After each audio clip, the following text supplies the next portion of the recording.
Nesse vídeo eu vou te apresentar 3 pilares para você se libertar do padrão de beleza imposto, encarar a transição capilar e finalmente assumir seus cabelos brancos.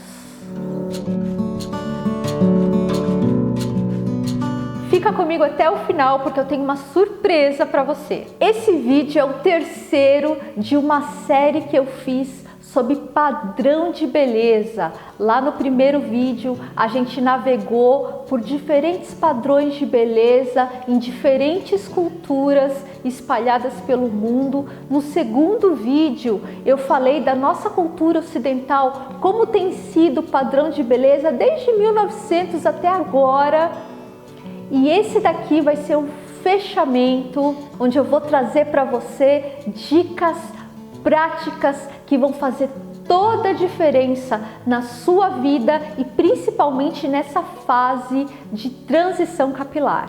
Se você ainda não assistiu os outros 2 vídeos, lá no final desse vídeo eu vou deixar um link lá, um ícone para você clicar e assistir os outros 2. E se você já assistiu, fica a pergunta: ok, eu entendi o que é padrão de beleza, eu entendi que existem diferenças e que esse padrão muda no decorrer do tempo, mas afinal o que eu faço com todas essas informações? Aqui está então um fechamento, a cereja do bolo. Será que vale a pena ir atrás da moda, das tendências? Eu tenho que a todo custo me enquadrar num padrão de beleza que é imposto pela mídia, pelas redes sociais?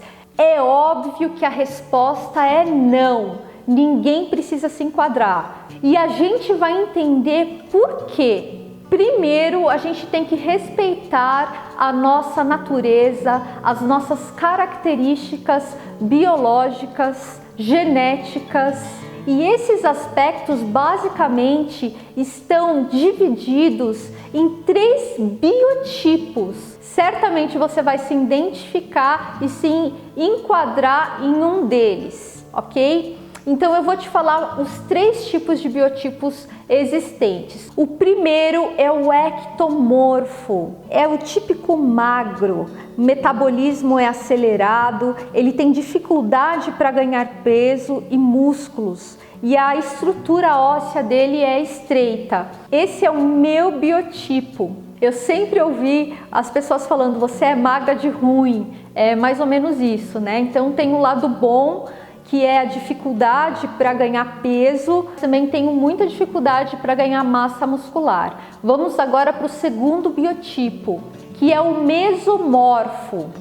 A aparência dessas pessoas é naturalmente atlética. Essas pessoas são fortes, têm um metabolismo intermediário, não é nem muito acelerado, nem muito lento, né? Ele perde e ganha gordura com facilidade e também ganha musculatura com muita facilidade. Às vezes, em pouco tempo de treino, essas pessoas já começam a ficar definidas. E elas têm uma estrutura óssea ideal. E o terceiro biotipo é o endomorfo. Essas pessoas ganham peso facilmente, têm um metabolismo lento, elas acumulam mais gordura, mas também elas ganham músculo com facilidade e elas têm uma estrutura óssea larga. Por que é importante a gente identificar qual é o nosso biotipo? Porque um ectomorfo, ele não vai conseguir conquistar um corpo super atlético com a musculatura super definida. E vice-versa também, né? Um biotipo, ele não vai conseguir se ajustar em outro. Se eu sou endomorfo, que é aquele que ganha peso com mais facilidade, eu não vou ser uma Gisele Bündchen. Eu posso fazer muitas cirurgias e passar o dia na academia, que não vai rolar. Não tem como ir contra a natureza, não tem como ir contra a nossa genética. A gente tem que entender qual é a nossa estrutura e trabalhar dentro dela. Uma coisa importante para ressaltar é que às vezes a pessoa não tem um tipo único, ela pode ter a combinação de 2 tipos, mas sempre vai predominar um deles. Quando a gente fala de estrutura corporal, também existem outros aspectos como a forma do corpo. Então existe o padrão ampulheta, o padrão triângulo ou pera, o triângulo invertido ou maçã, que é as pessoas que têm os ombros mais largos, tem o retângulo, que são as pessoas que não têm muita cintura, e aquele círculo oval, que as pessoas são mais arredondadas aqui na parte do tronco. A mídia, ela prega um padrão. A gente tem que lembrar que por trás das fotos das modelos maravilhosas existe o Photoshop, existe a iluminação perfeita, existem uma produção, uma equipe, diversos recursos para deixar aquela foto, aquela imagem perfeita. E às vezes a gente buscando seguir esse padrão, a gente vai contra as nossas características individuais, a nossa própria natureza.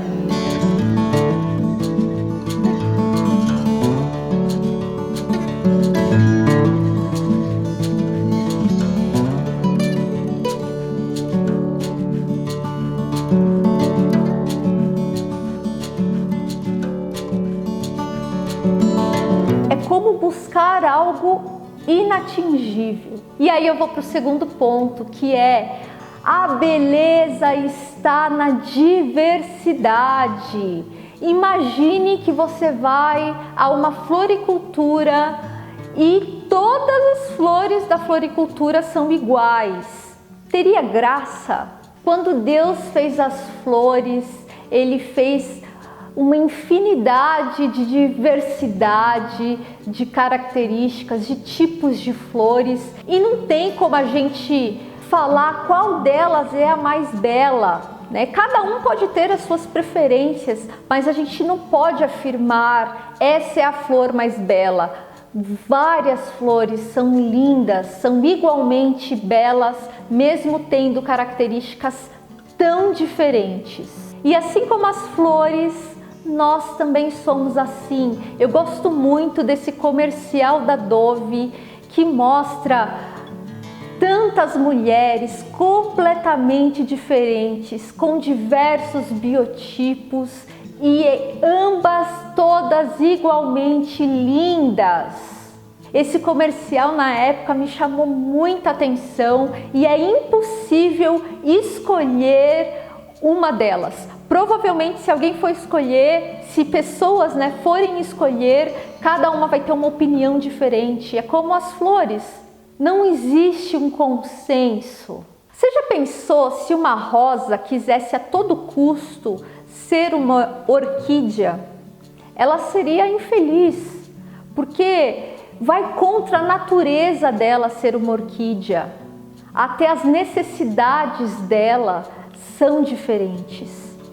Agora, e se a rosa, ela entendesse como ela funciona e ao invés dela olhar os defeitos ou se comparar com a orquídea, ela olhasse as suas qualidades, ela seria muito mais feliz, ela exalaria muito mais o perfume dela, ela encantaria muito mais as pessoas. Então, ao invés de você ficar se comparando, olhando para os seus defeitos, se valoriza, olha as suas qualidades, exala o seu perfume. Assuma as suas características, seja você grisalha, seja você loira, de cabelo curto, encaracolado, pele clara, negra. Assuma quem você é. Deus não erra e Ele te fez exatamente como você é, linda desse jeito. Terceiro pilar, não se acomode. A gente não tem que se comparar com ninguém, mas também a gente não tem que se acomodar. Busque incansavelmente a cada dia ser a melhor versão de você. Eu até já fiz um vídeo sobre isso com esse tema, Seja a Melhor Versão de Você. Vou colocar aqui na descrição, depois você assiste. Então se pergunta como eu posso melhorar, como eu posso valorizar ainda mais as minhas qualidades. Essa semana, uma pessoa bem próxima pediu a minha opinião, né? Então ela queria tirar a papada, estava pensando em fazer uma cirurgia, porque é algo que incomoda muito. E ela me perguntou o que eu achava, se ela deveria fazer ou não, qual era a minha opinião. E assim, eu dei a minha opinião, né? A minha opinião é que ela até poderia fazer a cirurgia, desde que muito bem pensado, muito estudado, avaliando os prós e os contras. Mas antes disso, ou pelo menos junto com essa decisão, que ela investisse em aspectos estruturais da beleza e da saúde dela, como eliminar as causas que levaram a essa flacidez. Eu vou exemplificar para ficar melhor. Vamos supor que você está numa casa e aparecem grandes rachaduras na parede dessa casa. Se eu for lá, passar uma massa corrida e pintar a parede, eu vou, de alguma forma, mascarar essa rachadura. Mas se eu não for lá nas causas, o que está causando essa rachadura, depois de algum tempo, o que vai acontecer? A rachadura vai aumentar cada vez mais, ela vai aparecer de novo. Eu posso cobrir tudo de massa corrida que não vai adiantar. Então, quando a gente fala de flacidez, o que está causando essa flacidez? Será que é um distúrbio hormonal? Será que é o excesso de gordura por causa da alimentação? Será que é falta de nutrientes? É uma descompensação hormonal? Como que eu faço para aumentar o meu colágeno? Se eu for lá e fizer uma cirurgia ou qualquer procedimento estético, eu vou estar simplesmente passando massa corrida, eu vou estar pintando as rachaduras, mas a causa do problema está lá, eu não vou atingir a estrutura.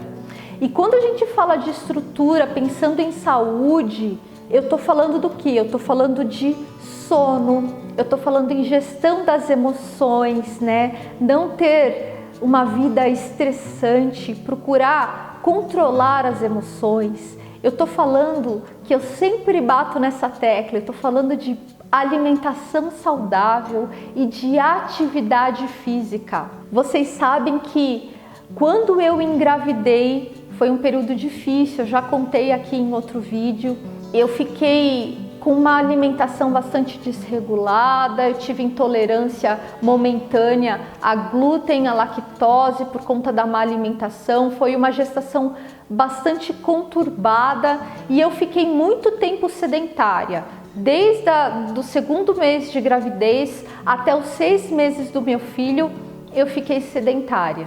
E eu lembro que eu voltei na médica, né? E tava com uma barriga bem flácida, tava com celulites aparentes. Eu tava uma falsa magra, que sabe o que é uma falsa magra?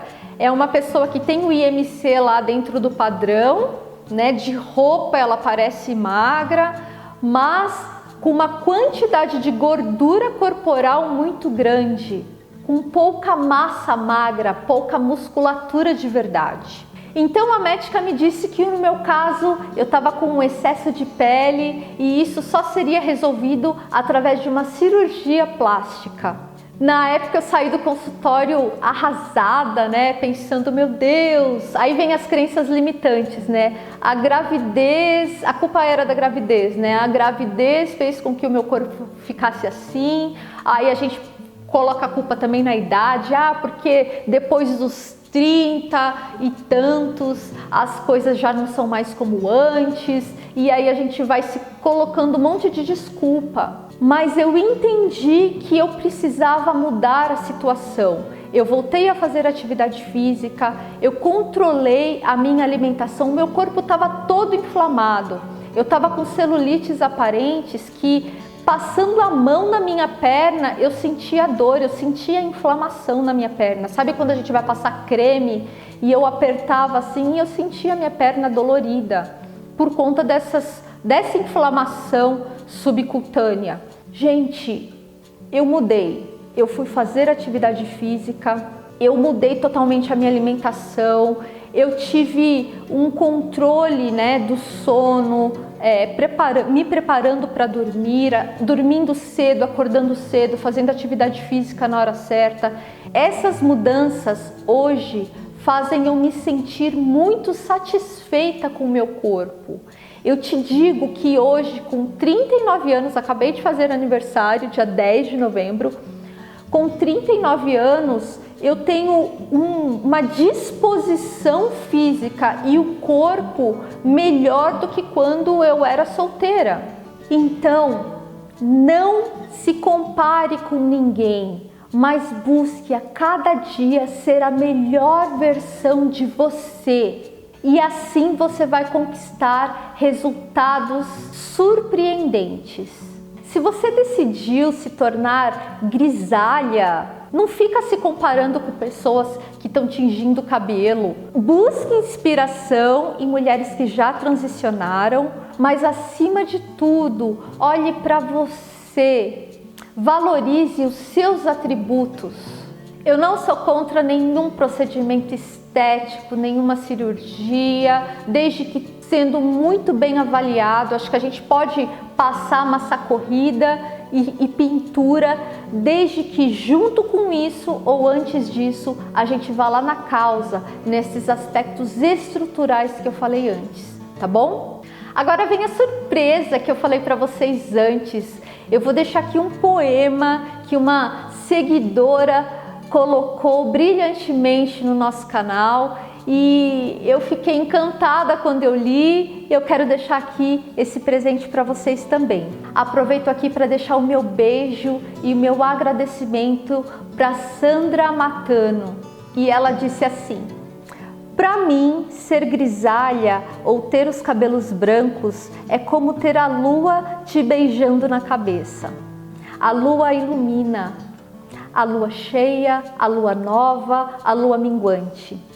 São fases da vida e grisalhar é a melhor fase de todas, porque é a alegria de quem eu sou, enluarada e feliz. Acho que essa foi a melhor forma da gente fazer esse fechamento desses 3 vídeos em que eu falei sobre padrão de beleza.